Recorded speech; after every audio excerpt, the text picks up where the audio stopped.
কিভাবে বড় রান তাড়া করতে হয় তা দেখিয়ে দিল দক্ষিণ আফ্রিকা।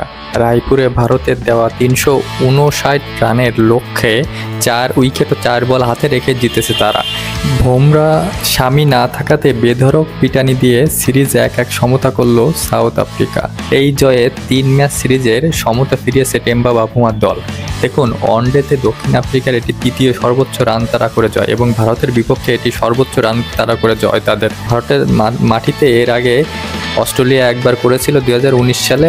এরপরে টেম্বা বাভুমার দল করে দেখালো এই ৩৫৯ রান তাড়া করে জয়ের এই বড় অর্জন। দেখুন, এদিন টপ অর্ডারে ইনিংস খেলার প্রয়োজনীয়তা মিটিয়েছে এডেন মার্কারাম।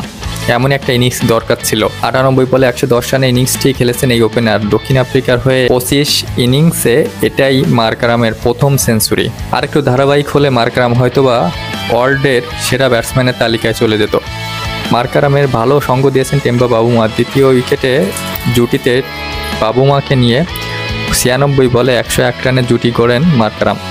সেখানে বাভুমার অবদান ছিল মাত্র ৪৮ বলে ৪৬। এরপর মার্কারামের জুটি গড়েন ম্যাথু ব্রিস্কের সঙ্গে। এই জুটি থেকে আসে ৫৫ বলে ৭০ রান। দলীয় ১৯৭ রানে মার্কারাম ব্রিস্কে ও ডেভাল্ট ব্রেভিসের সঙ্গে ৬৪ বলে ৯২ রানের জুটি গড়েন। ৩৪ বলে ৫৪ রানের বিধ্বংসী ইনিংস খেলেন ব্রেভিস, যেটা ছিল চোখ ধাঁধানো সব ৬-এর মার, এবং তিনি কিন্তু ম্যাচের টার্নিং পয়েন্ট হয়ে উঠেছেন।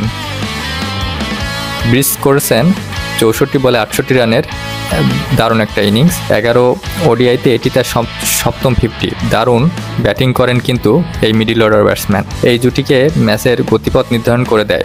পুরো ইনিংসে দক্ষিণ আফ্রিকা অনেকটা অঙ্কের মতো হিসাব মিলিয়ে করেছেন। দেখুন, প্রথম ১০ ওভারে রান ওঠে ৫১ রান, পটিয়াদের ২০ ওভারে রান ওঠে ১০০ এবং ৪০ ওভারে ২৮২।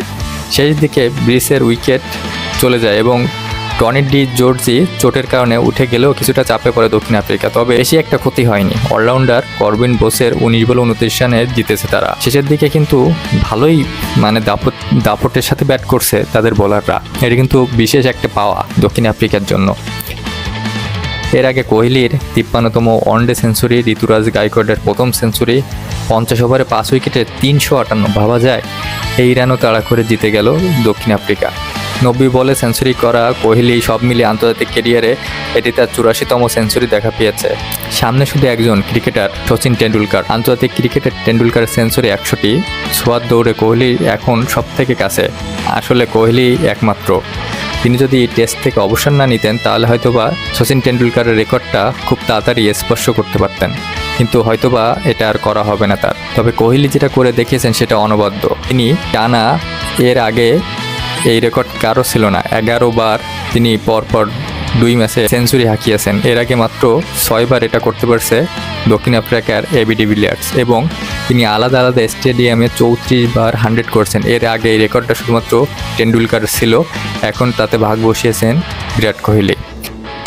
আজ চতুর্থ উইকেটে গায়কোয়াড়ের সঙ্গে কোহলি করেন ১৯৫ রানের জুটি এবং গায়কোয়াড়কে দারুণ সঙ্গ দিতে থাকেন। এজন গায়কোয়াড় ফ্রিলিভাবে খেলতে পারেন এবং বিরাট কোহলির সাথে থাকলে যে কোনো ব্যাটসম্যানই আগুন হয়ে যায়, সেটা কিন্তু আজ তার দুর্দান্ত প্রমাণ।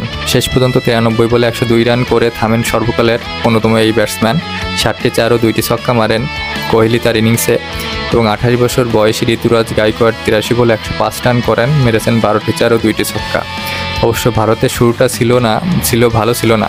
যশস্বী জয়সওয়াল এবং রোহিত শর্মা দ্রুতই ফিরে যান, কিন্তু কোহলি সেই ধাক্কা সামলে নেন এবং দক্ষিণ আফ্রিকার এই জয়ে দারুণ রোমাঞ্চ ছড়িয়ে পড়েছে পুরো ক্রিকেট জগতে। এবং ৬ তারিখে শেষ ওডিআইতে মীমাংসা হবে সিরিজ কার হতে চলেছে। আপনার মতে সিরিজ কে জিততে পারে অবশ্যই কমেন্টে জানাবেন। ভালো লাগলে পাশে থাকবেন। ধন্যবাদ।